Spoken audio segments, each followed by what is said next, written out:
Bismillahirrahmanirrahim. Esselamu Aleyküm değerli izleyenler. Rehber Gündem'de bu haftada karşınızdayız. Stüdyoda değerli bir konuğum var. Hüdapar Genel İdare Kurulu üyesi Sayın Avukat Serkan Ramanlı. Serkan Bey, yayınımıza hoş geldiniz öncelikle. Hoş bulduk. Hayırlı yayınlar diliyorum. Sağ olun, teşekkürler. Değerli izleyenler, bugün genel itibariyle programımızda Hüdapar'ı konuşacağız. Çünkü Hüdapar 9 yaşına giriyor. Türkiye'nin Genç Partisi. Hüdapar bundan 9 yıl önce kurulmuştu ve 2012 yılında 19 Aralık'ta. O günden bugüne Türkiye siyasetine Hüdapar neler kattı? Hüdapar'ın söylemleri kamuoyunda nasıl karşılık buldu? Hüdapar'ın sloganları bir slogandan öteye, özellikle de önce insan, öncelik, adalet sloganı çokça konuşuldu Türkiye'de. Bir slogandan da ötesine geçti. Hüdapar için insan ve adalet ne anlam ifade ediyor? Bunu konuşacağız. Hüdapar'ın Türkiye'nin geleceğine dair vizyonu ne? İslam coğrafyası için, İslam ümmeti için Hüdapar ne düşünüyor? Tahayyülünde nasıl bir İslam ümmeti var? Genel hatlarıyla ekonomiden siyasete Hüdapar'ın düşüncelerini konuğumuz Avukat Serkan Ramanlı'dan, Hüdapar Genel İdare Kurulu üyesinden almaya çalışacağız. Öncelikle dilerseniz Serkan Bey, asgari ücret meselesinden başlayalım. Aralık ayında normalde asgari ücret konuşulurdu ama bu dönemde Aralık ayından çok önce konuşulmaya başlandı. Beklentiler çok yüksekti. Çünkü malumunuz hayat pahalılığı ortada. 4.253 lira olarak netleşti, açıklandı asgari ücret. Memnun olan da var, olmayan da var bu ücrette ama genel olarak öyle görünüyor ki kamuoyunun beklentileri karşılandığı gibi. Hüdapar asgari ücretle ilgili 2022 için belirlenen 4.253 TL ile ilgili ne düşünüyor? Evet, öncelikle sizlere ve sevgili izleyicilere hayırlı akşamlar diliyorum. Teşekkürler. Ülke malumunuz hayat pahalılığının, enflasyonun oldukça yüksek seviyelere çıktığı bir dönemden geçiyor. Herkes bu durumdan muzdarip ve neredeyse herkesin birinci gündemi sadece ve sadece ekonomi. Hatırlarsanız sizinle daha önce yapmış olduğumuz bir programda henüz asgari ücretin ne kadar olacağı konusunda bir netlik yokken, henüz ilan edilmemişken şunu söylemiştik. Evet, ekonomik bir kriz var. Hükümet yeni bir modelle yoluna devam edeceğini, yüksek faize savaş açtığını, üretime dayalı bir ekonomik model üzerinden ülkeyi yeniden ayağa kaldıracağını ifade ediyordu. Bunun ne kadarı planlı programlı, ne kadarı şartların zorlamasıyla öne çıkan söylemler olduğunu henüz bilemiyoruz. İlk sınavın, bu hayat pahalılığı devam ederken hükümetin vereceği ilk sınavın asgari ücrette olacağını ifade etmiştik. Bugün, yani bu hafta içerisinde açıklanan asgari ücret miktarı üzerinden konuşacak olursak, evet, iktidar geçer bir not aldı diyebiliriz. Yani bu açıklanan rakamı çok iyi görüp hükümeti alkışlayacak bir seviyede gördüğümüzü söyleyemeyiz. Zira hayat pahalılığının bu kadar fazla arttığı bir dönemde, alım gücünün düştüğü, Türk lirasının değerini ciddi manada yitirdiği bir dönemde bu miktarın bile aslında geçinmeye yetmeyeceğini hepimiz biliyoruz. Yani evet, %50 bir artıştan söz ediliyor ancak reel ekonomik verilere göre, çarşı pazar fiyatlamasına göre bu miktarın da aslında gün be gün eridiğini görebiliyoruz ve 2022 için belirlenen bu rakamın Ocak ayına geldiğimizde acaba dolar kuru baz alındığında daha ne kadar eriyeceğini şimdilik bilemiyoruz. Ama eğer bu model devam edecek olursa ve kurdaki bu artış trendi devam edecek olursa, bu asgari ücretin de yine sadra şifa bir miktar olmayacağını ifade edebiliriz. Sadece şu açıdan önemli. Hükümetin atacağı adımlarda her şeyden önce sabit ve dar gelirli vatandaşın durumunu gözetmesi gerekiyor. Çünkü en fazla canı yanan onlar. Ülkede tuzu kuru insanlar var. Fiyatlar ne kadar artarsa artsın, hala alım gücü mevcut olan, alım gücü var olan insanlarımız var. Hayat pahalılığı en fazla sabit gelirlileri ve dar gelirleri vuruyor. Onlara yönelik bazı tedbirlerin alınması gerekiyor. Bunun birinci basamağı asgari ücretti. Asgari ücret konusunda %50 bir artışın gelmesi ve bizim öteden beri ta partiyi kurduktan sonra programımıza aldığımız önerimizin de bugün itibariyle gerçekleşmiş olması da sevindirici. Gelir vergisinin ve çok da miktarı önemli olmasa da damga vergisinin artık asgari ücretten kesilmeyecek olması da aslında güzel bir gelişme. Keşke bu asgari ücretle ilgili vergi muafiyeti anayasal bir kural haline gelse. Çünkü bizim istediğimiz oydu. Bugün hükümet asgari ücretten gelir vergisi kesilmeyeceğine dair bir karar alabilir ama bir sonraki hükümet ya da bu hükümet farklı bir tarihte yeniden asgari ücretten gelir vergisi almaya kalkabilir. Bunun önünde herhangi bir yasal engel de yok. Keşke bu anayasal bir güvence altına alınsa, bütün hükümetler boyunca, bütün iktidarlar minimum dediğimiz, yani en az alınması gereken ücret olan asgari ücretten hiç vergi almasalar. Peki o zaman siz az önce dolar kuruna da işaret ettiniz. Hüdapar'ı konuşacağız dedik genel olarak programda, ancak tabii sıcak gelişmeler de var. Şimdi dolar, döviz kuru, dolar, euro, hatta altın bile bugün başını aldı gitti. Neredeyse her gün kurlar pik yapıyor. Merkez Bankası piyasalara doğrudan 5. müdahalesini de bugün yapmış oldu. Neler oluyor? Yani siz bu durumu, bu süreci nasıl değerlendiriyorsunuz? Neden bu döviz kurlarının yükselişi önlenemiyor, engellenemiyor? Şimdi ekonomi ayrı bir bilim, ayrı bir alan. Evet. Ekranlara doluşan isminin önünde uzman diye yazan neredeyse ekonomistlerin tamamı farklı bir veçeden, farklı sebeplere dayandırarak bu durumu bu hale geldiğini ifade ediyorlar.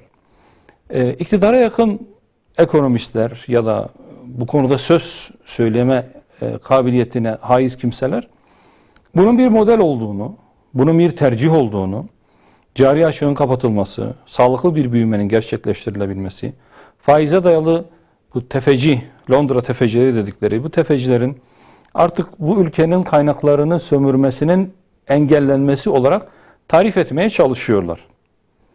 Ancak şimdi AK Parti hükümeti veya iktidarı bir günlük veya bir yıllık iktidar değil. Tam 19 yıldır aynı kişiler, aynı parti bu ülkeyi yönetiyor. Son birkaç yıl öncesine kadar başarı hikayesinin bir ayağı olarak gördükleri faize dayalı ekonomik sistemden son bir yıla yakın bir süreçte yeni bir model adı altında vazgeçiyor olmaları çok biraz planlı programlı bir işe benzemiyor işin açıkçası. Yani bize göre evet, faize dayalı ekonomik sistem terk edilmeli. Çünkü faiz bereketi öldürür. Üretime dayalı bir ekonomik model benimsenmeli. Bütçe denk olmalı ki ülke borçlanmak zorunda kalmasın. İsraf, yolsuzluk önlensin. Vatandaşın alın teri 3-5 tefeciye, rantiyeciye gitmesin. Kaynaklarımız israf olmasın diyoruz. Evet, şimdi faiz indirimlerinin olması, hükümetin son dönemde faiz indirimleri üzerinden oluşan enflasyon ve hayat pahalılığına karşı kararlı bir mücadele içerisinde olacakları yönündeki ifadeleri evet bizim genel siyasetimizle örtüşüyor. Ama bu bilinçli bir tercih mi? Yoksa şartların zorlaması mı? Yoksa ekonominin kötü yönetilmesinin bir kılıfı mı? Açıkçası onu şimdiden söylemek zor. Hükümet tarafı mütemadiyen 2022 Haziran'ını işaret ediyor. O zamana kadar bu dengelerin düzeleceğini, enflasyonun durulacağını ve insanımızın rahat bir nefes alacağını ifade ediyorlar. Bekleyip göreceğiz. Şu anda dümende onlar var. Rotayı nereye çevireceklerine şu an onlar karar veriyor. Biz de bekliyoruz. Peki. Öte taraftan muhalefet için veya muhalefete yakın ekonomistler veya uzmanların dediğine bakacak olursanız ülke kötü yönetiliyor, kaynaklar israf ediliyor, beşli çete diye adlandırdıkları bir müteahhit grubuna kaynakların peşkeş çekildiği, atıl yatırımlarla dengenin bozulduğunu ifade ediyorlar. Bu konuda %100 haksızlar mı? Haksızlar diyemiyorsunuz. Ama ortada şöyle bir gerçek var. İster bir model üzerinden bu olan biteni açıklamaya çalışalım, ister faiz karşıtlığı üzerinden geliştirilen politikanın küresel sermayenin menfaatine dokunduğu için bu kurların arttığını ifade edelim. Hangi yönden bakarsanız bakın, bir aklı selim ile bir plan program dahilinde bu işlerin gittiğini söylemek güç. Niçin bunu söylüyoruz? Bir ekonomik düzlem veya düzey bu kadar fazla dalgalanmayı hak etmiyor. Bu kadar fazla dalgalanma, ani yükselişler ekonominin sağlıklı olmadığının işaretidir. O zaman dönüp içeriye bakmak gerekiyor.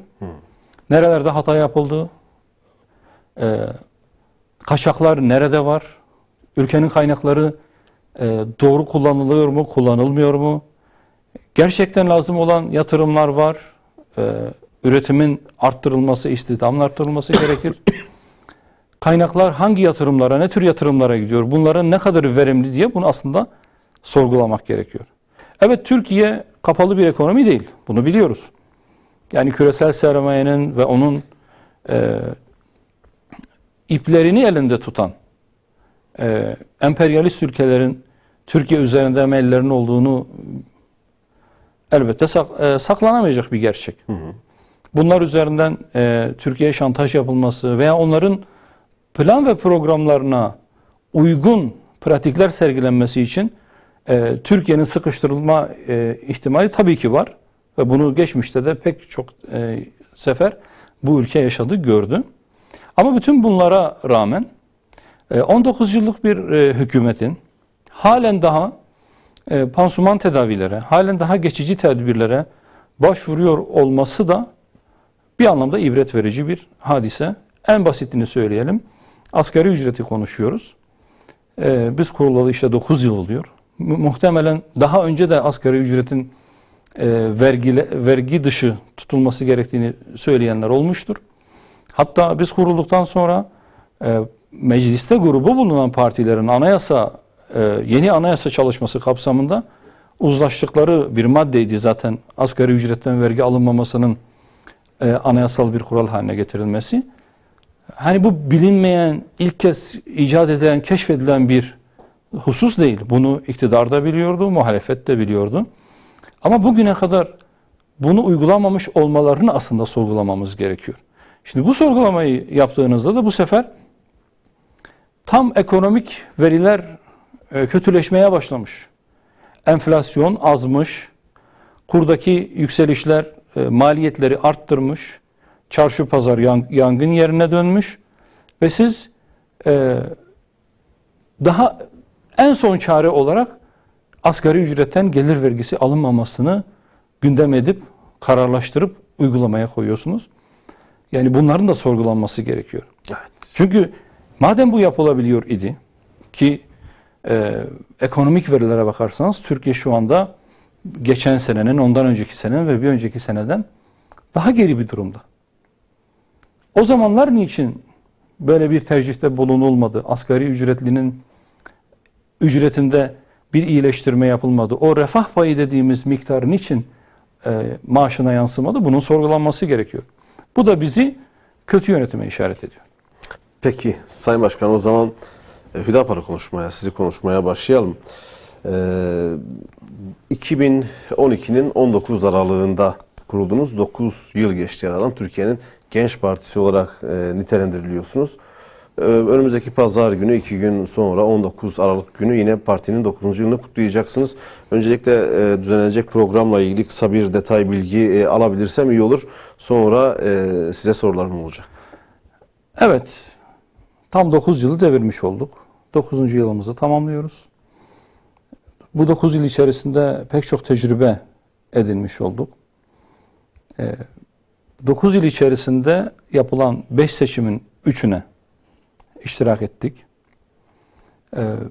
Bir yeni kurulmuş parti olarak veya kadrolar arasında geçmişte siyasi partilerde görev almış kişi sayısı az olmasına rağmen ciddi bir tecrübeyle ve sağlam adımlarla bugünlere geldik.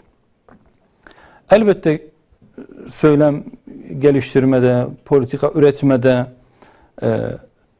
hem ülke içindeki hem ülke dışındaki gelişmelere karşı bir istikamet işaret etmede ciddi çabalarımız olduğunu söyleyebiliriz. Hali hazırda şu an 50'ye yakın ilde teşkilatlarımız var. Teşkilatlanmış durumdayız. Halen daha teşkilatlanma çalışmalarımız devam ediyor. Özellikle Karadeniz bölgesinde, Ege bölgesinde. Bunlar imkanlarımız ve kabiliyetlerimiz ölçüsünde tamamlanmaya çalışılacak. İnşallah yakın bir zamanda ülkenin bütün illerinde, 81 vilayetin tamamında teşkilatlanmayı hedefliyoruz. Evet, 2 gün sonra 9. kuruluş yıl dönümümüz. Bununla ilgili genel merkezde düzenlenecek bir programımız var. Elbette Sayın Genel Başkanımız da o programda ülke siyasetine dair, geleceğe dair hem bizim hem ülkemizin hem İslam ümmetinin bir sonraki vizyonuna dair açıklamaları olacaktır. Biz bu tür programları ve bir bütün olarak siyaseti aslında bir araç olarak gördüğümüz her vesileyle ifade etmiştik. Kuruluş yıl dönümü programımızda söylemlerimizin, siyasetimizin ve bakış açımızın daha fazla halk kitlelerine ulaşması için bir vesile olacaktır diye inanıyoruz. Büyük ihtimalle de hem canlı yayınlarla hem yapılacak röportajlarla halkımızın bu programdan en azından partimizin hem geçmiş muhasebesi hem gelecek vizyonu ile ilgili pek çok ipuçları alabileceğini düşünüyorum inşallah. Peki biz de bu vesileyle hatırlatmada bulunalım. Pazar günü 19 Aralık günü biz de programı Rehber TV olarak canlı olarak ekranlara getireceğiz inşallah bir aksilik olmazsa. Aradan 9 yıl geçti dediniz. Tabii şu soruyu direkt sormak isterim. Hüdapar Türkiye siyasetine ne veya neler kattı bugüne kadar? Şimdi şöyle söyleyelim. Biz Türkiye'deki kurulan ilk parti değiliz. İlk 10 partiden biri de değiliz. Biz kurulduğumuzda hafızam beni yanıltmıyorsa 70'in üzerinde parti zaten kurulmuştu. Bunların büyük kısmı takdir edersiniz ki tabela partisiydi. Yani herhangi bir toplumsal karşılığı olmayan, aktif bir faaliyette içerisinde bulunmayan partiler.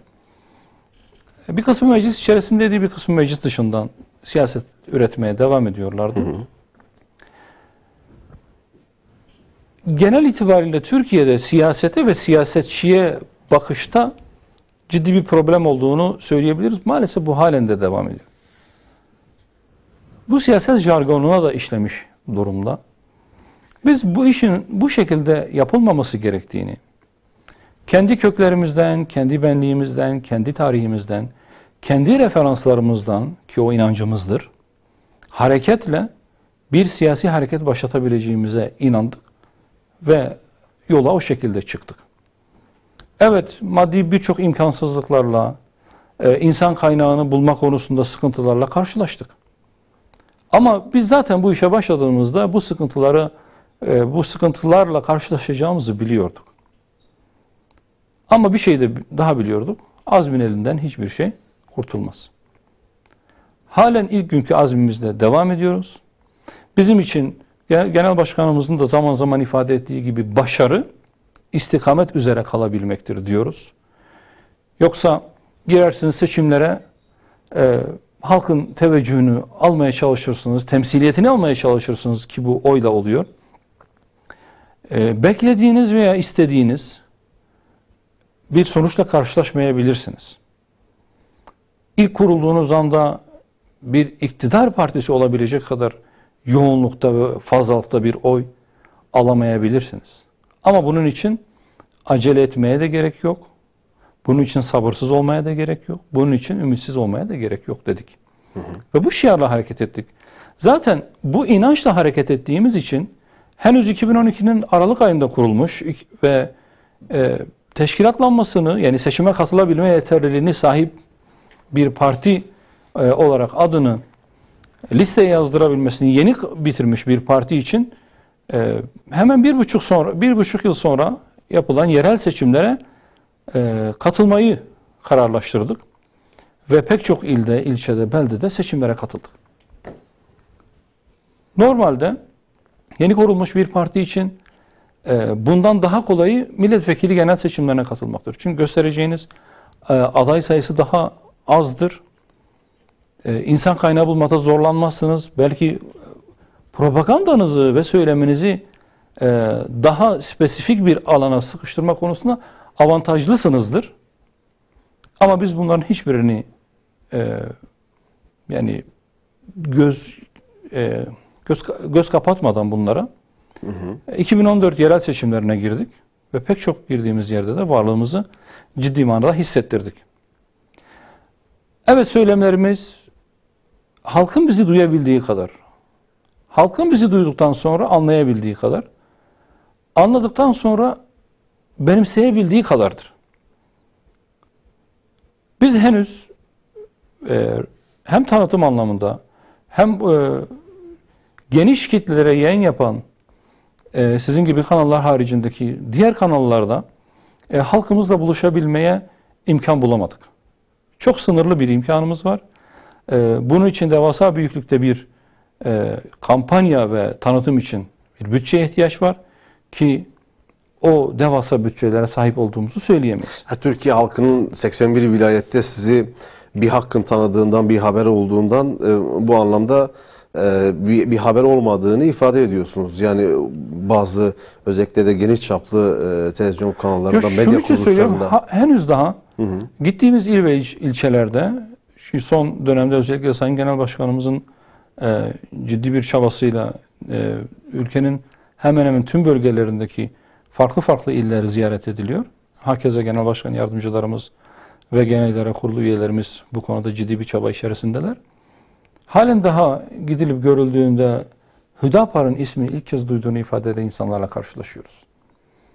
Bu daha çok tanıtımla ilgili. Çünkü insanlar alışkanlıklarını çok fazla terk etmiyorlar. Belli başlı kanalları izliyorlar. O kanallardan o kanallara çıkan siyasi liderlerin, partilerin söylemlerini izleyebiliyorlar ve ona göre bir kanaat şekilleniyor. Dolayısıyla bugün yaygın medya ağında yer bulamamamız sebebiyle pek çok insana hala sesimizi duyuramadığımızı görüyoruz. Bir medya ambargosu uygulandığını düşünüyor musunuz? Maalesef evet, uygulanıyor. Ama bütün bunlara rağmen başta da dediğim gibi inanırsanız başarırsınız. Er veya geç. Bunun için biz çalışıyor ve çabalıyoruz. Bütün söylemlerimizi de kendi ilkelerimiz doğrultusunda yürütmeye gayret ediyoruz. Ama toplumumuz şu anlayışa mahkum edilmiş durumda. Nedir o anlayış? Siyasi partiler belli güç odaklarının, belli menfaat gruplarının öbekleştiği, birbirine çamur atma üzerinden prim yapmaya çalıştıklarının, ekranlarda, meydanlarda, televizyon karşısında birbirlerine hakaret etmelerini kanıksamış durumda. Biz bu siyaset tarzının, bu dilin yanlış olduğunu ifade ediyoruz. Ve bugüne kadar 9 yıllık geçmişimizde elhamdülillah yüzümüzü önümüze eğecek bir söylemimiz olmadı çok şükür. Biz ilk kurulduğumuzda dürüst siyaset, gerçek adalet şiarıyla yola çıkmıştık. Ve temiz bir siyasetin bu ülkeye hakim olması gerektiğini ifade etmiştik. Siyaset nezaketle, hoşgörüyle, saygıyla pekala yapılabilir. Biz bunu gösterdiğimize inanıyoruz. Çünkü biz kurulduğumuzda siyasetin dili gerçekten çok kötüydü. Bazen zaman zaman işte bu yakın zamanda bile siyasetin ne kadar kötü yapılabileceğine dair örnekleri de maalesef görüyoruz. Yani en son bütçe görüşmelerinde yaşanmıştı. Hatta hakaretleri de aşan, artık yumruklaşmalara varan, eski Türkiye'yi adeta bize hatırlatan manzaralarla karşılaşıyoruz. Halen daha demek ki Türkiye siyasetinin alması gereken yol var demek. Daha kat edilmesi gereken yollar var. Ama toplumun da bunu görmesini istiyoruz. Siyaset kavga etme yeri değildir. Hani derler ya, siyaset arenası. Yani arena derken aklınıza ne geliyor? İşte Roma'daki gladyatörler birbirlerini öldüresiye kılıçla darbe vuran, nihayetinde birinin diğerini katlettiği o gladyatör dövüşlerinin sahneleri. Siyaset arena değildir. Evet. Siyaset, siyasetçilerin birbirini kırdığı, birbirini manen öldürdüğü bir platform değildir. Ya da başkalarının deyimiyle siyaset bir sahne de değildir. Hani bazen duyarsın ya siyaset sahnesi. Siyasetçi rol yapmaz. Neye inanıyorsa, nasıl inanıyorsa o şekilde toplumun karşısına çıkar. Siyasetin kurumsal bir kimliği var. Siyaset bir tiyatro değildir. Nasıl ki herkes, esnaf için söyleyelim, malını tezgaha koyar, müşteri bekler. Siyasetçi de öngörüsünü, devlet idaresini, anayasayla ilgili düşüncelerini, ekonomiyle ilgili projelerini, sosyal devlet ilkesi gereğince vatandaşlarına sunmayı vaat ettiği hizmetleri ortaya koyar. Vatandaş bunlardan birini seçer. Ama bizde ne oluyor? Esas her zaman gözden uzak tutuluyor. A lider B lidere şu hakareti etti. Diğeri şuna şu lafı soktu gibi adeta ucuz bir tiyatro izler gibi ya da bir takımın taraftarı edasıyla siyasetçileri izler. Hangisi hangisine galebe çaldı diye eğlenir. Ve siyasetçiler maalesef bu tuzağa kendileri başladı ve kendileri düştüler.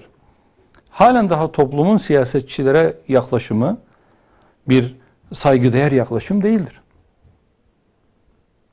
Bu daha çok siyasetçilerin ürünü, siyasetçilerin suçu diyebiliriz buna. Yani siyaset sahnesi demek, siyaset arenası bu gibi kavramların üremesinde daha çok siyasilerin herhalde burada sorumluluğu var. Yani evet. Mecliste sık sık kavga dövüş olunca, insanlar yumruklaşınca, hakaret edince herhalde birileri orayı artık arena diye nitelemeye başlıyor. Evet maalesef. Veya rol yapan siyasetçi olunca da sahne diye ifade edilen oluyor. Evet yani ama işin esasında siyasetin ve siyasetçinin hedefi ne? Ülkeyi yönetmek. Hedefi ne? Temsil ettiğini düşündüğü ifadenin sesini yükseltmek. Temsil kabiliyetini mecliste gösterebilmek. Amaç bu. Ve nihai amaç elbette ki devleti yönetebilmek. Şimdi eğer siz bir devlet yönetimine talip iseniz bunu saygın bir biçimde yerine getirmek zorundasınız. Yoksa toplumda en fazla laf cambazlığı yapan, en fazla komedyenlik yapan, en fazla şirinlik yapan veya en fazla küfreden insanı siz yönetici diye bu düzen içerisinde meclise gönderir ya da bir yetki verirseniz zaten içinde bulunduğunuz halden daha iyi bir hali bekleyemezsiniz. Kötüye gidecektir. Dolayısıyla devlet adamlığı siyasetçinin üzerinden gelişir. O siyasetçinin de o devlet adamlığı ciddiyetiyle hareket etmesini beklersiniz. Evet. Peki o zaman şunu da söyleyelim. Yani sizin parti programınızda dile getirdikleriniz, ifade ettikleriniz birçok konu, birçok başlık, Kürt meselesi, ekonomi meselesi, Türkiye'nin eğitim sorunuyla ilgili birçok fikriniz, görüşleriniz var. Bunlar da bu 9 yıllık süreç içerisinde o parti programını sahaya da döktünüz. Çokça ifade de ettiniz ülkenin sorunlarının çözümü adına. Hüdapar'ın söylemleri genel olarak iktidar ve muhalefet cenahında nasıl karşılık buldu? Yani kamuoyuna bunun yansımaları nasıl oldu? Ki görebildiğimiz kadar az önce de işte asgari ücretten örnek verdiniz. Asgari ücretten vergiye alınmasını ilk günden beri söylüyorsunuz. Parti programına yazdınız. Bugün alınmadı. Bunun gibi başka örnekler var mı? Yansımaları nasıl oldu Hüdapar'ın söylemleri kamuoyunda? Aslına bakarsanız gönül ister ki parti programında yazdığımız önerilerimizin hepsini en yakın ilk kongremizde silmiş olalım. Ama aradan 9 yıl geçti. Parti programımızda dile getirdiğimiz tespitler, teşhisler ve tedavi önerileri maalesef hala yerli yerinde duruyor. Bunun evet bazı sebepleri var, esaslı sebepleri var, palyatif sebepleri var. Esaslı sebeplerine gelecek olursak, ülkede hala bir junta anayasası var.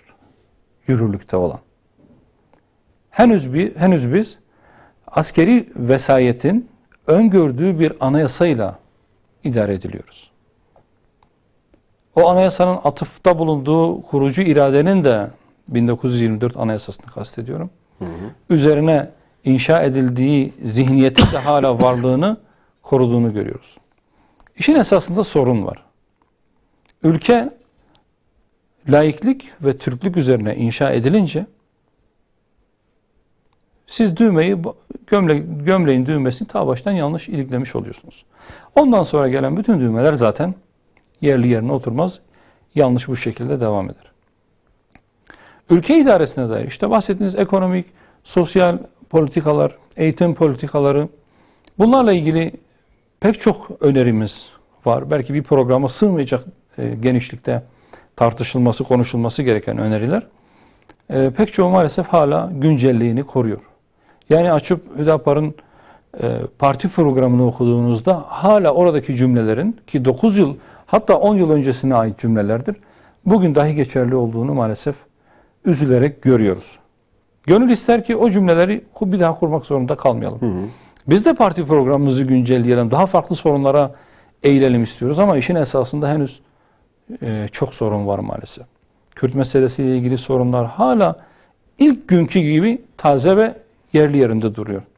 Bunlara dair esaslı bir çözüm gelmedi. Hatta günümüzde artık o çözüm önerilerinin konuşulmasının iklimi dahi kalmadı. Çünkü aşırı bir milliyetçilik ve şimdi ona eklenen bir Atatürkçülük üzerinden toplum adeta bir tek tipleştirilme yoluna gidiyor. Sanki ülkede başka bir görüş yokmuş gibi, başka bir kavim yokmuş gibi, başka bir dil yokmuş gibi bir hava estirilmeye çalışıyor. Bunu bütün kurumlarda çok rahatlıkla görebiliyorsunuz ve iktidar kanadında bunu çok net ve somut bir biçimde görebiliyorsunuz. Ve bu bilinçli yapılan bir söylem, geliştirilen bir politika. Ve bu politika, bu söylem bu ülkeye zarar veriyor. Evet, oy toplamak niyetiyle ya da devletin yanlış yönetilmesinden veya aksak yönlerinin görülmemesi için siz milliyetçiliği, vatanperverliği, yerliliği ve milliliği ön plana çıkarabilirsiniz. Bu belki sizin bugününüzü kurtarabilir. Ama bu zihniyeti yetiştirdiğiniz nesiller gün gelir sizin de başınıza ve bu toplumun başına bela olur. Bu toplumun huzurunu kaçırır, bu toplumun barışının dinamitleyicisi olur. Evet. Peki o zaman devam edelim Sayın Başkan. Az önce siz Hüdapar'ın geliştirmiş olduğu sloganlardan bahsettiniz ki ben de programın girişinde ifade etmiştim. İşte dürüst siyaset, gerçek adalet, önce insan, öncelik, adalet gibi ki bu söylenir artık sloganın da ötesine geçti. Hatta farklı siyasi partiler de bu sloganları sahiplendi. Farklı versiyonlarını ürettiler. Birebir aynısını da üretenler oldu.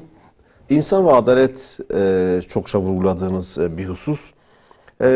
Herkes farklı tanımlamalarda bulunuyor. Gerek insanı anlatırken, gerekse adaleti anlatırken. Herkesin adalet anlayışı da son süreçte farklılaştı.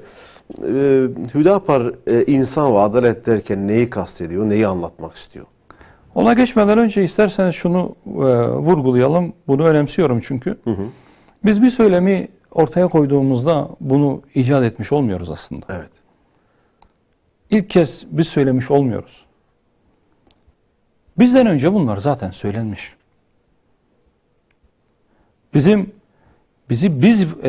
var eden inancımız ve ilahi kelam ve peygamberler zaten bu bahsettiğimiz bütün olumlu, iyiye dair, erdeme dair bütün sözleri söylemişler zaten.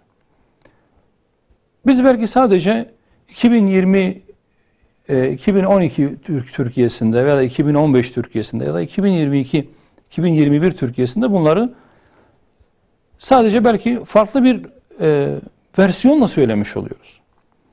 Bizim bu söylemlerimiz eğer siyaset arenasında veya siyaset platformunda, siyaset meydanında ilk kez bizim tarafımızdan söylenmişse Ve bir başka siyasetçi, bir başka lider, bir başka parti bu söylemlerin aynısını tekrarlıyorsa biz bundan sadece memnuniyet duyarız.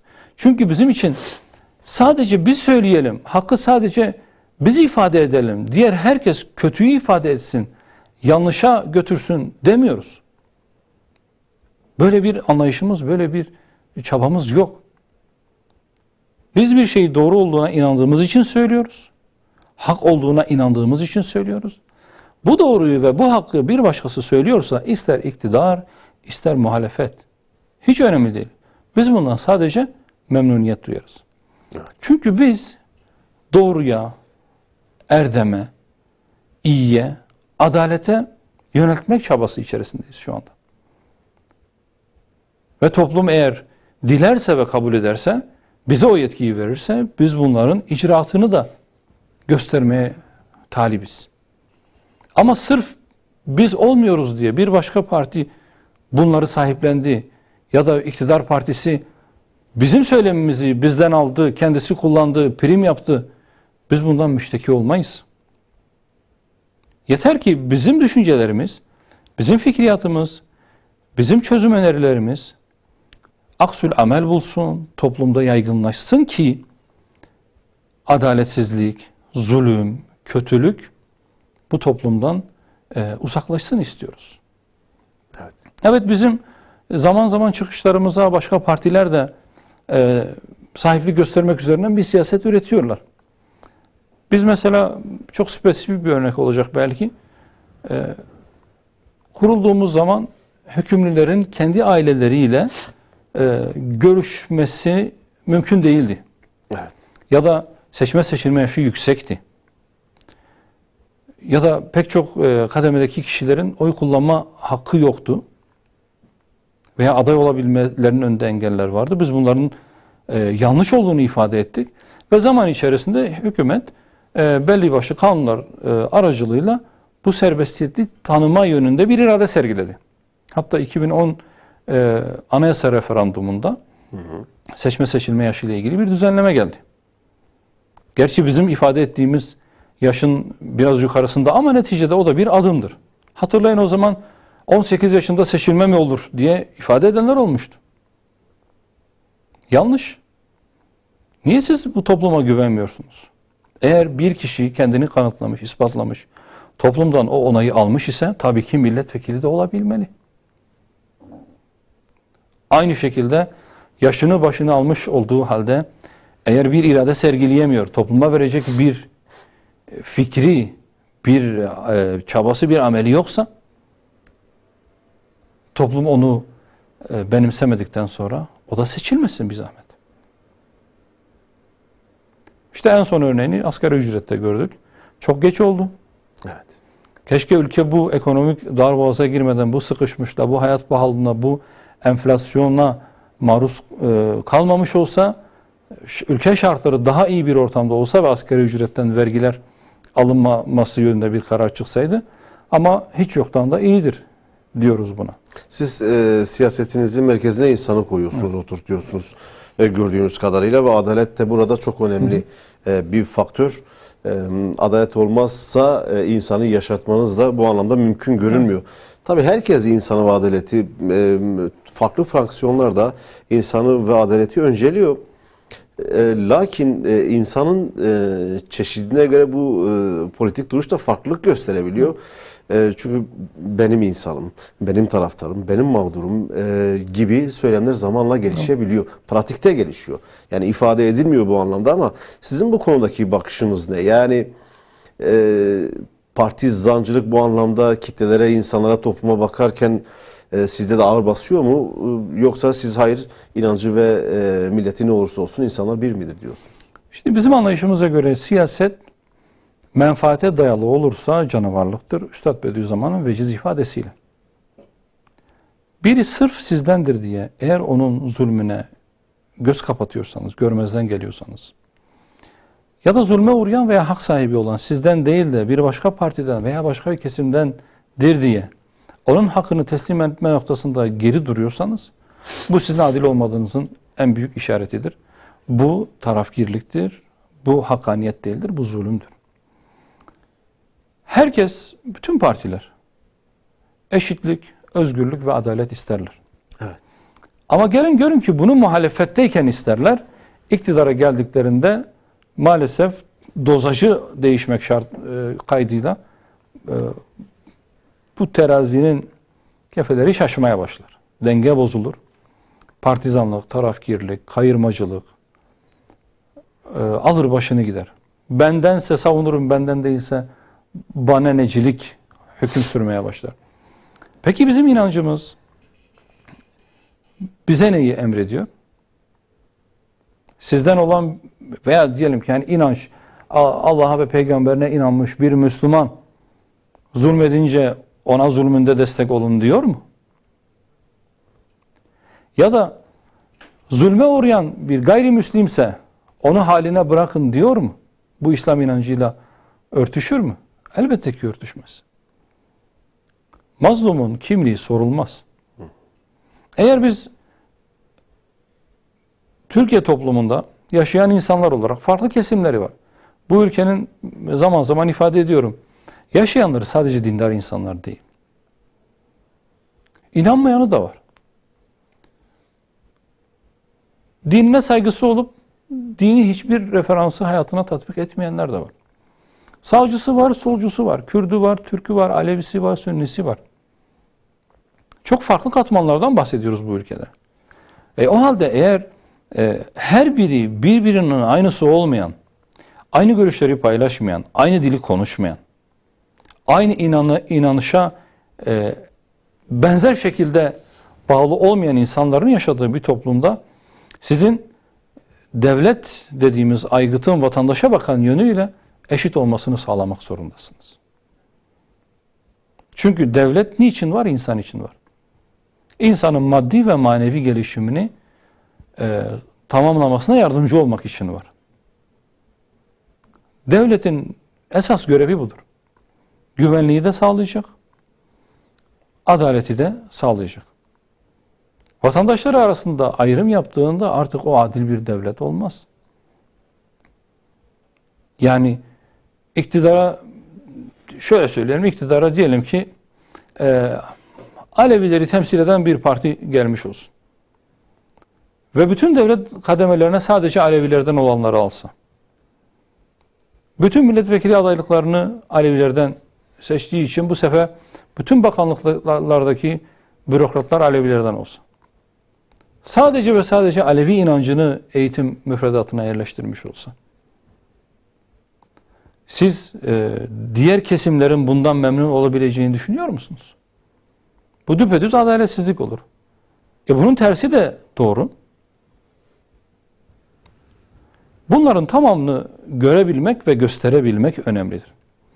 Madem biz bu devlette birlikte yaşıyoruz, bu toplumda, devlet dediğimiz aygıt hepimizi de asgari ölçüde memnun etmek zorundadır.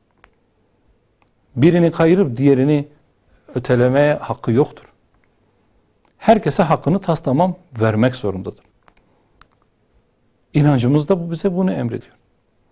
İşte bizim bunu insanlara ifade etmekte belki ulaşamadığımız yönler var. İnsanlara bunu güzel ifade etmek gerekiyor. Çünkü insanımız hakikaten kendi inancından, kendi geleneğinden, geçmişinden kopmuş durumda. Halen daha ders kitaplarını açtığınızda o karanlık Ortaçağ Avrupa'sının aydınlanmasını, bütün dünyanın aydınlanması gibi görüp gösteren kitaplarla dolu maalesef. Halen bu şekilde ifade ediliyor. Yani sanki bütün insanlık Ortaçağ Avrupa'sının karanlığında başladı. Avrupa aydınlanınca insanlık aydınlandığı zannediyorlar. Halbuki Avrupa karanlıktayken dünyanın geri kalan büyük bir kısmı zaten aydınlıktaydı. O Avrupa'nın kendi karanlığıydı. Ama bize bunu bütün insanlık tarihi olarak göstermeye çalışıyorlar. Biz Müslümanız. 124 bin peygamber bu insan türüne gönderilmiş. Ve vahiy hiçbir zaman kesilmemiş ki. İlk insandan itibaren ilahi kelam insanların arasında var. Tevhid inancı var. İlahi bütün dinlere bakın. Hatta geçmişinde ilahi bir vahyin muhatabı olduğuna dair emareler bulunan başkaca dinlerin öğretilerine bakın. Hep adaleti, iyiliği emrediyor. Rabbimiz bize zulmü emretmez. Rabbimiz bize kötülüğü emretmemiş. Ama eğer biz Rabbimizin bize olan emir ve yasaklarından habersizsek, aman siyasete İslami referansları katmayın, aman ticarette ilahi kelamı ölçü almayın, aman eğitimde dinden bahsetmeyin derseniz, siz bu toplumu zaten kişiliksiz ve kimliksizleştirirsiniz.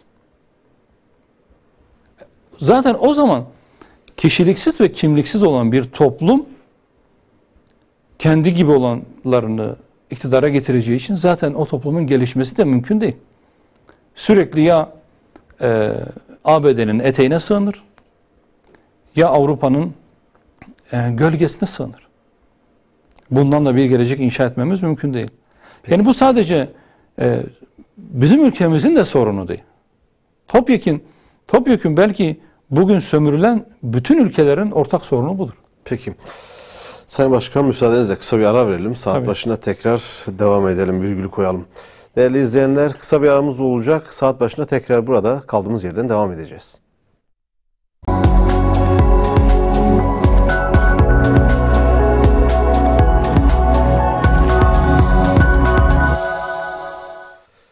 Değerli izleyenler, kısa bir aradan sonra tekrar saat başında birlikteyiz. Rehber gündemde Hüdapar'ı konuşuyoruz bu hafta. Hüdapar 9. yılını kutlayacak. 19 Aralık Pazar günü 2012'de kurulmuştu Hüdapar. Ekranlarını yeni açanlar için hatırlatalım. Hüdapar Genel İdare Kurulu üyesi Avukat Serkan Ramanlı stüdyo konuğumuz. Şimdi Sayın Başkan, siyasi partiler kurulduğu vakit hedefleri olur, vizyonları olur. İçinde bulundukları topluma bir şeyler vaat ederler. Elbette ki siz de Türkiye'deki gidişattan memnun değildiniz ki partinizi kurdunuz, siyaset kurumunun içerisinde yer aldınız. Peki Türkiye'nin Genç Partisi Hüdapar 9 yaşında, Hüdapar'ın vizyonu ne, Türkiye toplumuna ne vaat ediyor? Bunu da konuşalım biraz. Evet, aslında ne vaat ettiğimizi parti programımızda ayrıntılı bir şekilde ifade etmiştik. Ama özetleyecek olursak, ülke insanının bu ülkede yaşadığına sevinmesi, geleceğine umutla bakması gerekiyor. Bu ülke hepimizin, her vatandaşın bu ülkenin zenginliğinden, imkanlarından eşit ölçüde istifade etmesi gerektiğine inanıyoruz. Bunun da yolu bütün bu çizdiğim çerçevenin odağında ölçümüzün neresiyle ilgili olması gerektiği şeklinde özetlenir. Yani eğer bunun olana inancımızı, gerçekten benliğimiz olan inancımızı yerleştirebilirsek, yani Allah'ın bize emrettiğini uygulayabilirsek, bu ülke hepimiz için bir cennete dönüşebilir. Çünkü hemen herkesin, ya kendisinin, ya babasının, ya dedesinin, ya atasının bu ülkenin var olmasında alın teri var, kanı var, emeği var, umudu var. Bunları ne küçümsemek doğru, ne yok saymak doğru. Bütün Türkiye'deki yaşayan herkesin kendisini idare eden, otorite olan devletin adaletine ihtiyacı var. Devlet adil olacak ki vatandaş mutlu ve huzurlu olabilsin. Kendi menfaatini başkasının zararında görmesin. Yani bir başkası zarar etsin de ben menfaat elde edebileyim şeklinde hayata bakmasın. Kendi mutluluğunu bir başkasının mutsuzluğunda ya da trajedisinde aramasın. Kendi varlığını başkasının yokluğunda aramasın. Bu anlayışı oturtmak gerekiyor kanaatimce. Eğer biz bu anlayışı oturtabilirsek ve bu anlayış sahiplerini bir gün iktidara getirebilirsek, o gün biz amacımıza ulaşırız diyoruz. Yeter ki bu konuda çaba sarf edelim ve birbirimize her zaman için hakkı tavsiye edelim. Çünkü eğer siz iyiye ve iyiliğe dair her ne varsa bunu gözetmez, göstermez ve taltif etmezseniz kötülük her zaman iyiliğe galebe çalar. Eğer teşvik edilen, sevdirilen, özendirilen her zaman kötülük olursa o zaman kötülük galip gelir. İyiler kötülere karşı galip gelemez. Dolayısıyla şimdi siz ne zaman hangi şartta olursa olsun iyiyi ve doğruyu söylemek, teşvik etmek zorundasınız. Ve hangi şartta olursa olsun kötüyü ve kötülüğü mahkum etmek zorundasınız. Bu sizden olur, başkasından olur, hiç önemli değil. Bizim bu anlayışı oturtmamız gerekiyor. Bu bizim için bir elzem. Olmazsa olmazımızdır bu. Devlet dediğiniz şey ne? Toplumun huzuru için var değil mi? Güvenliği için var. Mutluluğu için var. Geçmiştekiler nasıl bir formül üretmişlerdi? Diyorlardı ki devlet mal, can, din, akıl ve nesil emniyetini sağlamak zorunda. Zaten siz bu her beşini bütün diğer saydığınız faaliyetleri bu her beşinin altına sıralayabilirsiniz. Eğer bu beşini ayakta tutabilirseniz, bu beş önemli konuyu veya değeri muhafaza edebilirseniz, o zaman sizin toplumda çok fazla bir sorun yaşayacağınızı düşünmüyorum. Kişiler eğer inandığı dini ve inandığı dinin gereklerini yerine getirebilecekse, eğer akıl emniyeti sağlanacak, bu zararlı alışkanlıklar teşvik edilmektense sınırlandırılıp yasaklandırılırsa, eğer nesil emniyeti sağlanabilirse, aile kurmanın önündeki engeller kaldırılabilirse, aile kurmak teşvik edilebilirse ve diğer bütün bu emniyetler, yani emniyet altına alınması gereken değerler korunabilirse, o zaman toplumda bir cennet havası görebiliriz. Ama hayır, her gelen devleti ele geçirilmesi gereken bir güç alanı olarak görürse, her gelen bir diğerine zulmetmek üzerinden bir rövanş hissiyle gelir ve bir sonraki kendi intikamını bir öncekinden almaya çalışır.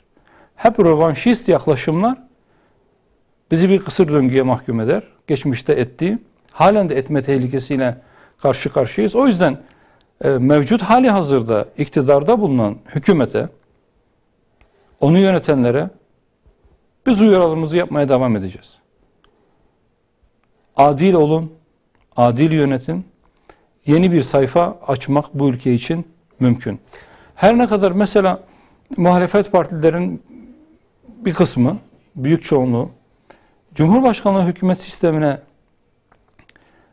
bir kötücül yaklaşımla yaklaşıyor olsa da eskiye özlemle parlamenter sistemin geri getirilmesi yönünde bir çaba ve birliktelik içerisinde olmaya çalışsa da esasında bizim de desteklediğimiz Cumhurbaşkanlığı hükümet sistemi eğer doğru yönetilebilirse, doğru icraatların bir aparatı haline getirilebilirse, bir amaç değil de bir araç olduğu konusunda bir içselleştirme yaşanabilirse devlet için, bu toplumun önü açıktır bize göre.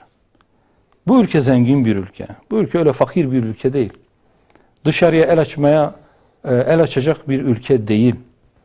Ama maalesef bu ülke israfı diz boyu olan, bu ülke maalesef yolsuzluklarla anılan, liyakatsizliklerle gündeme gelen bir ülke haline geldi. Bunun önüne geçmek gerekiyor. Peki Sayın Başkan, o zaman şunu da soralım. Ülkenin genel yönetim şeklini ve gidişatını konuşuyoruz. Hüdapar olarak sizin bakış açınızı da anlamaya çalışıyoruz. Sık sık şu da size soruluyor. Hüdapar kimin alternatifi, neyin alternatifi diye ve siz de sık sık şunu vurguluyorsunuz. Biz kimsenin alternatifi değil, sistemin alternatifiyiz. Türkiye'de sistemin aksayan yönlerini konuşmakta da fayda var. Veya kimisine göre de sistem tamamen iflas etmiş durumda. Toplumun beklentilerini karşılayabilecek durumda değil. Hüdapar nasıl bir sistem arzuluyor, nasıl bir sistem vaat ediyor içinde yaşadığı topluma? Biz her şeyden önce şunu söylüyoruz. Evet, bahsettiğiniz gibi partiler bizim alternatiflerimiz değiller. Çünkü hep bir sistem içerisinde partiler halktan destek almak suretiyle temsiliyet kesbedip iktidara gelmeye çalışıyorlar. Dolayısıyla onlar evet bizim seçimde rakiplerimizdirler, doğru. Ama biz birbirimizin alternatifi olmak zorunda değiliz. Çünkü sorun hangi parti gelirse gelsin, eğer temel yanlışsa üzerine bina edeceğiniz, inşa edeceğiniz bina da yamuk olur, yanlış olur. Bu devletin temelleri itibariyle yanlışlarından vazgeçmesi gerektiğini söylüyoruz. Kısaca söyleyecek olursak, bu ülkenin anayasası ve üzerine kurulduğu anlayış halkın inancıyla barışmalıdır. Evet. Halkın inancıyla barışmayan, halkın inancıyla kavgalı olan bir sistemde siz istediğiniz kadar halkın inancıyla barışık olmayan bir sistemi inançlı kesimlerle barıştırmaya çalışın. Bu sağlıklı bir barış olmayacaktır. Eğer toplumun kahir ekseriyeti Müslümansa, İslam inancına bağlıysa, devletin de bu toplumun inancına uygun bir şekilde düzenlenmesi gerekiyor. Böyle bir şekle bürünmesi gerekiyor. Toplumun inancıyla taban tabana zıt zihniyetlerle, anlayışlarla bu ülkenin temellendirilmesi yanlıştır. O yüzden biz bunun değişmesini istiyoruz. Bu yüzden zaten yeni anayasayı, yerli, yeni, sivil bir anayasayı çok önemsiyoruz. Toplumsal bir mutabakatla oluşturulması gerektiğini ifade ediyoruz.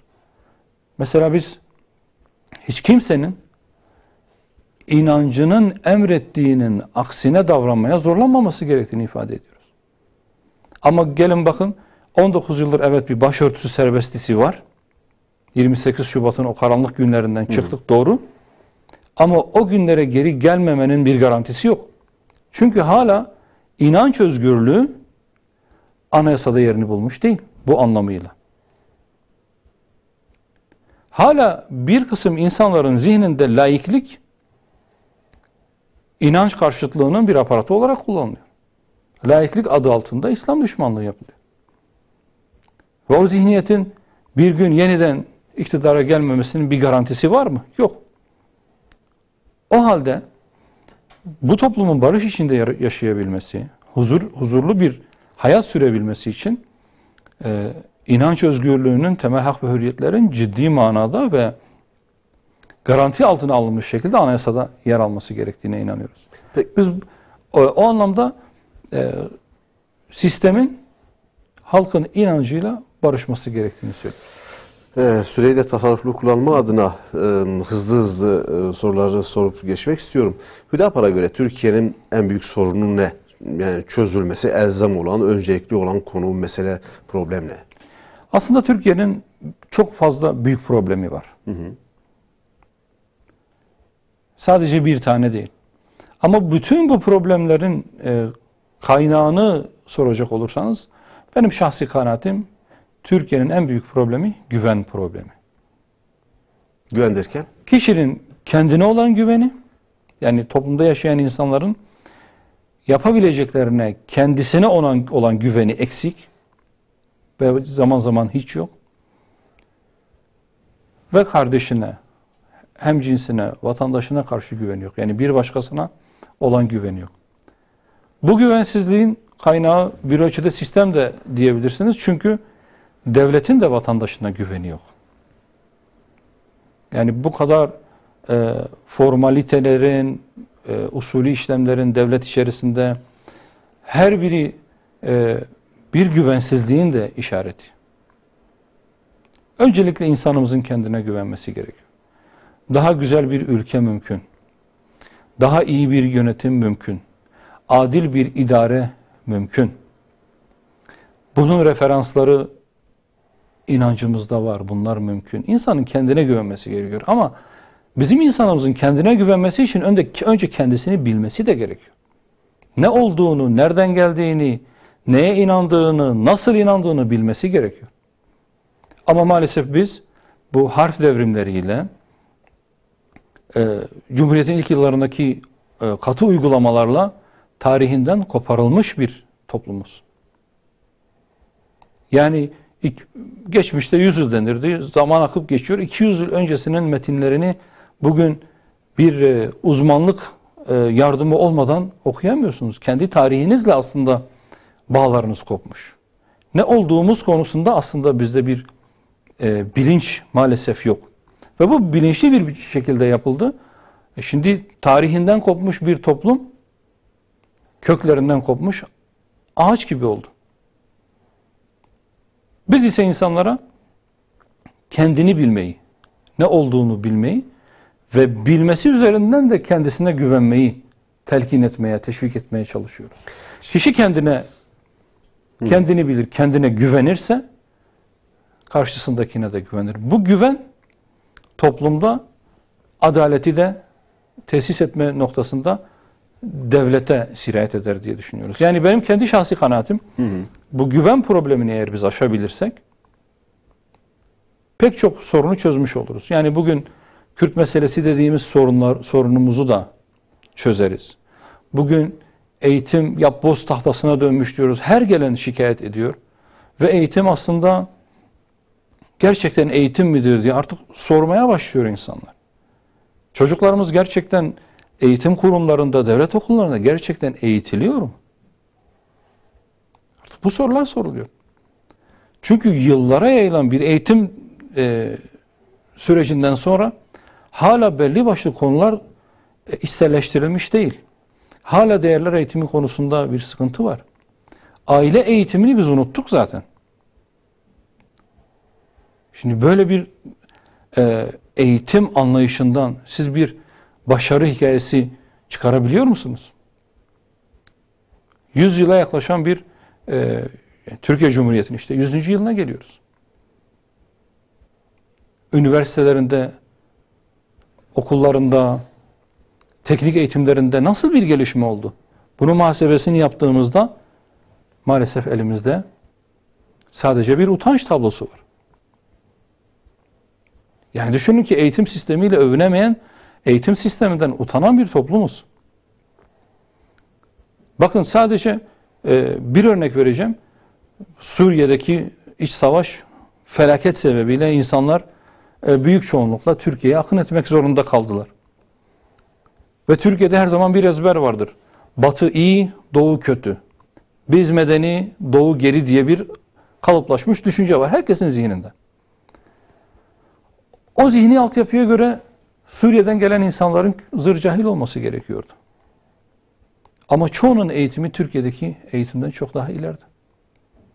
Sadece yabancı dile bakarsanız, orada okullarda öğretilen yabancı dil ile bizim ülkemizde öğretilen yabancı dil kalitesini çok rahatlıkla görebiliyorsunuz. Lise mezunu genç Suriye'de çok güzel, akıcı bir biçimde bir yabancı dil konuşabiliyorken biz ortaokuldan ta üniversite sıralarına kadar yabancı dil öğretiliyor sözde. What is your name'in ötesine geçen bir İngilizce yok bizde. Yani bu eğitimin kalitesizliğini ortaya koyar. Ve daha ben nice örnekler sayabilirim. Şimdi sistem bir bütün olarak iyi olsa bir konu aksar, diğer yönlerden iyi olduğunu ifade edebilirsiniz. Ama her yönüyle aksıyorsa demek ki arkadaş bu işin kaynağında bir sorun var. Bunun çözülmesi gerekiyor. Bir zihniyet devrimine ihtiyaç var. Zihniyet devrimi bir gecede de olacak bir hadise değil. Ama bilinçli bir idare, bilinçli bir devlet yönetimi o zihniyeti oluşturabilir.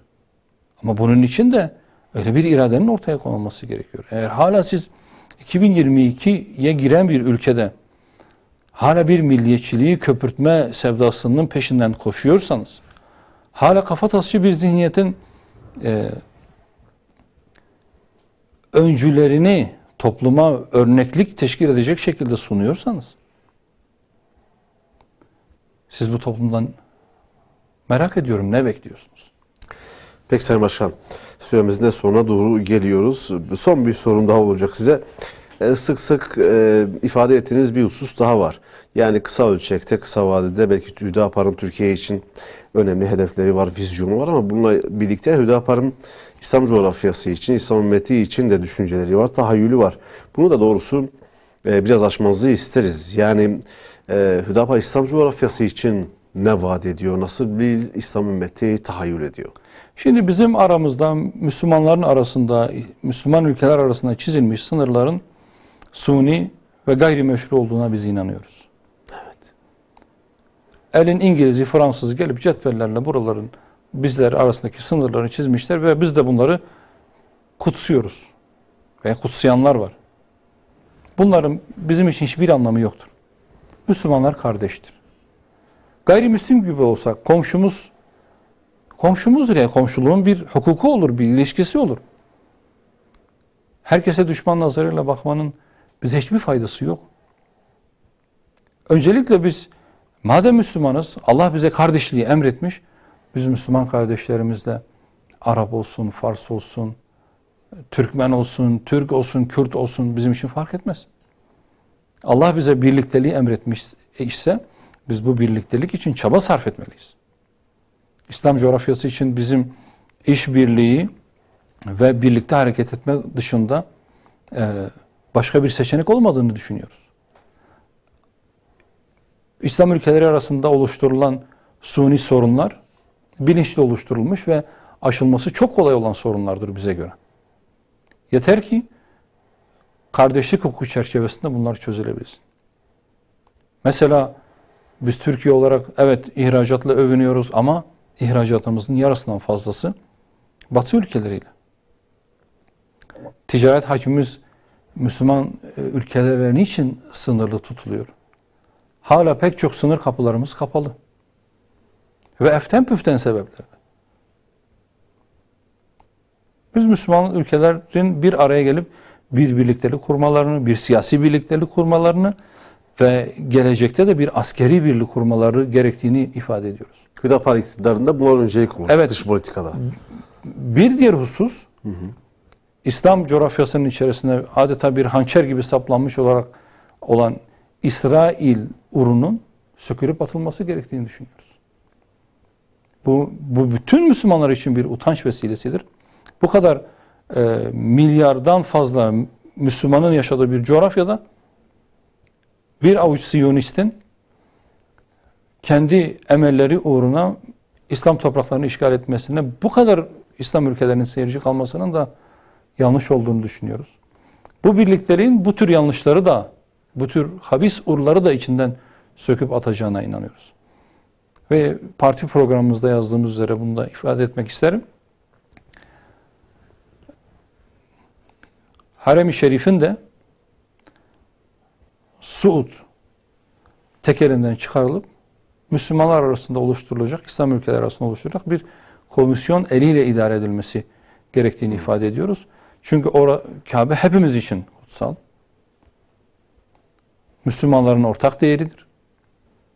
Sadece bir kraliyet ailesine terk edilecek bir yerde değildir. Orası bütün Müslümanlarındır. Orası Allah'ın evidir.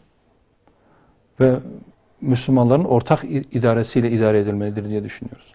Peki, süremizin de sonuna geldik Serkan Bey. Çok teşekkür ediyoruz. Ben teşekkür ederim. Pazar günü yapacağınız program tekrar hatırlatalım izleyicilerimize. Değerli izleyenler, 19 Aralık Pazar günü yanılmıyorsam saat 14'te olacak Hüdapar'ın 9. kuruluş yıl dönümü programı. Bu programı bizler de Rehber TV olarak canlı olarak ekranlara getirmeye çalışacağız. Son olarak eklemek istediğiniz var mı? Alabileceğim son birkaç cümleniz var mı? Kapatıyorum. Yok, çok teşekkür ediyorum. Sağ olun. Hayırlı akşamlar. Ben teşekkür ederim. Zahmet buyurdunuz buralara kadar. Değerli izleyenler, bu hafta Rehber Gündem'de Hüdapar'ı konuştuk. 9 yaşına giriyor Hüdapar. Hüdapar 9 yıl içerisinde neler yaptı? Hüdapar'ın söylemi kamuoyunda nasıl karşılık buldu? Yansımaları neler oldu? Bunları konuşup değerlendirmeye çalıştık. Hüdapar'ın vizyonunu Türkiye toplumuna, Türkiye gençliğine ve İslam ümmetine ne vaat ettiğini de konuşmaya çalıştık. Hüdapar Genel İdare Kurulu üyesi Avukat Serkan Remanlı konuğumuzdu. Önümüzdeki hafta farklı konular ve konukla tekrar karşınızda olmak umuduyla Allah'a emanet olun.